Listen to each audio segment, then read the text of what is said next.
Salve, salve amigos do Blablalogia, meu nome é Sérgio Sacani, sou editor do blog Space Today e editor do canal do Space Today aqui no YouTube. Trago para vocês mais um Guia do Espaço. Nesse programa, pessoal, eu vou tentar tratar para vocês e trazer para vocês algumas classificações dos objetos no sistema solar. A gente teve aí alguns fenômenos, né, principalmente a passagem do asteroide WF 2016 WF9. A gente teve aí a descoberta recente de material orgânico em séries e cada um desses objetos tem um nome. Um é asteroide, outro é planeta anão, outra coisa é planeta, e isso acaba nos confundindo bastante. Eu vou tentar fazer um resumo aqui para vocês. Eu vou deixar na descrição um link onde vocês podem acessar tudo isso, todas essas classificações que tem, para a gente poder sempre conversar, falar sobre a mesma coisa. É muita confusão que é feita, não é à toa, porque são muitos objetos que tem no sistema solar, e esses objetos precisam ser divididos em algumas grandes categorias. Então vamos começar falando aí dessas categorias, de como eles são classificados, qual que é a principal diferença entre esses objetos. Então nós temos aí, vamos dizer, pedras voadoras que a gente chama corriqueiramente de asteroide. Então a gente tem os asteroides, a gente tem o cinturão principal de asteroide no sistema solar. Esses asteroides, eles ficam entre a órbita de Marte e Júpiter, são asteroides de tamanho razoável. O maior asteroide do cinturão de asteroides é o asteroide Vesta, que teve em oposição há pouco tempo, foi mostrado, foi discutido e tudo mais. Ceres, que é o objeto aí que está na moda essa semana, ele já foi asteroide. Na verdade ele já foi planeta, já foi asteroide, agora ele tem uma outra classificação que é planeta anão. Então, basicamente, como que os astrônomos classificam? Qualquer pedra entre muitas aspas, né, qualquer rocha que tem no espaço e tenha acima de 1 quilômetro de diâmetro, ela é classificada como asteroide. Qualquer rocha abaixo de 1 quilômetro de diâmetro é classificada como meteoroide. Essa é uma outra classificação que tem. Aí, além dos asteroides, a gente tem os cometas também, o que causa muita confusão e às vezes até é difícil você dizer se um objeto é um asteroide ou é um cometa. A grande diferença entre eles está na composição. O cometa, ele é formado basicamente por gelo e poeira. Isso é a formação, isso é a constituição de um cometa. Asteroide não, você tem asteroides metálicos, você tem asteroides rochosos, você tem asteroides carbonáceos e por aí vai. Lembrando que dentro dessa grande classificação existem várias outras classificações que eu não vou entrar aqui em detalhe, porque senão a gente vai ficar falando aqui dias e dias de tanta classificação que existe. Na verdade, cada vez que você descobre um novo objeto, se ele não se encaixa em nenhuma das classificações pré-existentes, você cria uma para ele. Então, nós vimos aí os asteroides. A diferença entre asteroide e cometa está na composição. Os cometas também, eles criam a cauda de íon e cauda de poeira, coisa que asteroide não tem, e os cometas também têm uma atmosfera ao seu redor, chamada de coma. Além disso, a maior parte dos cometas, eles vêm de uma região muito distante no sistema solar, chamada de nuvem de Oort. Quando o objeto está no espaço. Quando esse objeto entra na atmosfera terrestre e a gente vê aquele clarão de luz, aquele facho de luz, a gente dá o nome para aquilo de meteoro. Então o meteoro é um fenômeno que acontece na atmosfera terrestre.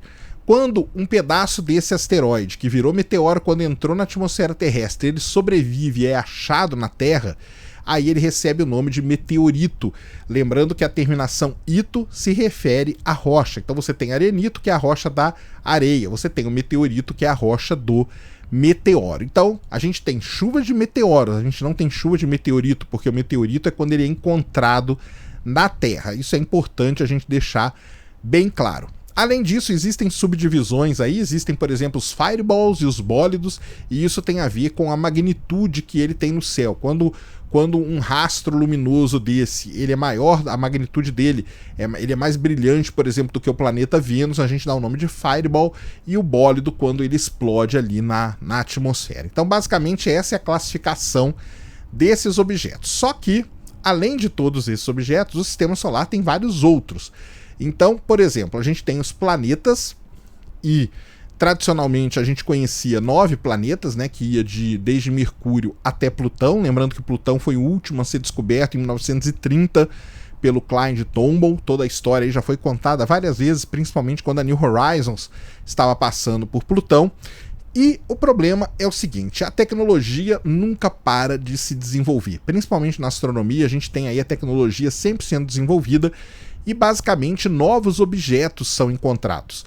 O que aconteceu então foi que no ano de 2005, um astrônomo conhecido chamado Mike Brown, um astrônomo da Caltech, do Instituto de Tecnologia da Califórnia, ele descobriu um objeto chamado Eris, que fica ali perto, nas redondezas, bem perto de Plutão, e ele chegou à conclusão de que Plutão não era o objeto dominante naquela órbita que ele fazia. Além de Eris, ele descobriu Sedna e descobriu muitos outros objetos ali, um número aí estimado que pode chegar a 80 mil objetos que a gente diz transneptunianos. Então o Mike Brown propôs o seguinte, ou a gente reclassifica, cria uma nova classificação para esses objetos que nós estamos encontrando, ou nós vamos ter aí milhares e milhares de planetas. Imagina você lá na quinta série, sexta série, decorando o nome, não de 9, né? Na época, quando eu fiz, eram 9, mas decorando o nome, sei lá, de 10 mil objetos. Impossível. Então, chegou o ano de 2006 e chegou a reunião da União Astronômica Internacional. E na reunião da União Astronômica Internacional foi proposta uma classificação para o objeto ser nomeado como planeta. Para ser planeta, ele tem que cumprir 3 requisitos básicos. O primeiro é orbitar o Sol. O segundo é estar no que a gente chama de equilíbrio hidrostático, ou seja, a pressão de fora e a força da gravidade estão equilibradas, o que dá uma forma arredondada, esférica para aquele objeto. Lembrando que todos os objetos aí não são planos, tá, pessoal? São esferas, graças ao efeito hidrostático. E um terceiro requisito, ele teria que ser o objeto dominante na sua órbita, ou seja, a sua órbita teria que ser limpa.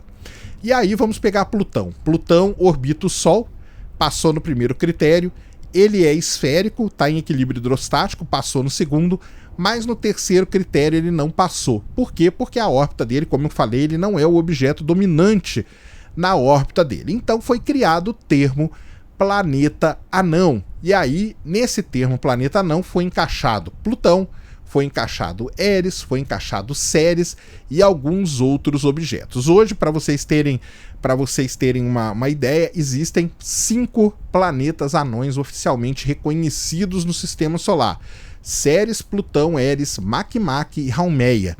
Esses são os planetas anões, e para ser planeta anão, são aquelas 2 primeiras premissas, requisitos, e a terceira é que ele não seja o objeto dominante na sua órbita. Ceres passa por isso e todos esses outros objetos que eu falei também passam. Então, isso é uma coisa que divide muito. Então o pessoal fala, planeta não, muita gente fala que Plutão foi rebaixado. Não, ele não foi rebaixado, ele foi reclassificado, porque senão não teria como encaixar tudo isso. Um parênteses que eu queria fazer aqui, antes de terminar o vídeo, é que os asteroides hoje, boa parte deles são conhecidos, e esses asteroides eles são classificados também de acordo com o fato deles estarem perto ou não da Terra. Os asteroides, os objetos próximos da Terra, são classificados como NEO, Near Earth Objects, e aí você tem Near Earth Asteroids e Near Earth Comets, e dentro dessa classificação você ainda tem os PHAs, que são os asteroides potencialmente perigosos. E é aí, por exemplo, que se encaixava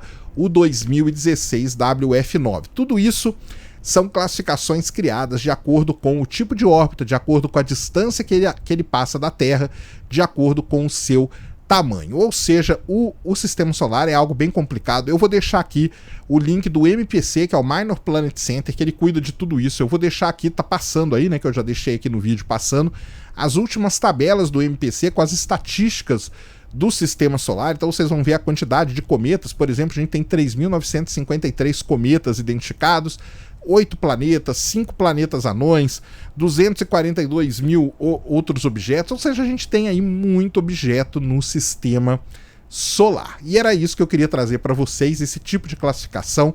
Isso confunde muito a nossa cabeça, não só a nossa, mas até mesmo de jornalista. Quando eles vão escrever textos, eles confundem o que é asteroide, o que é meteoro, o que é meteorito, o que é cometa, e cria uma grande confusão. Então, essa era a ideia desse vídeo, passar aqui para vocês o básico dessa classificação. Depois, se vocês quiserem, eu entro mais a fundo em cada uma delas, mas aí cada uma delas vai tendo subdivisões, dependendo da composição química, dependendo de minúcias ali no tamanho, e aí acho que não é interessante também a gente ficar aqui falando meia hora sobre isso. O básico para vocês saberem, é essa classificação aí. Todos os links estão aqui na descrição para vocês consultarem, para vocês terem essa ideia geral do nosso sistema solar. Então, esse era o vídeo que eu queria trazer aqui no Blablalogia hoje para vocês, aqui no Guia do Espaço. Espero que vocês tenham gostado. Se gostou, já sabe, é aquela voadora que eu sempre falo, com tudo no peito do like. Compartilha, favorita, se inscreve no canal se você ainda não é inscrito e deixa aí seus comentários. Obrigado e fui!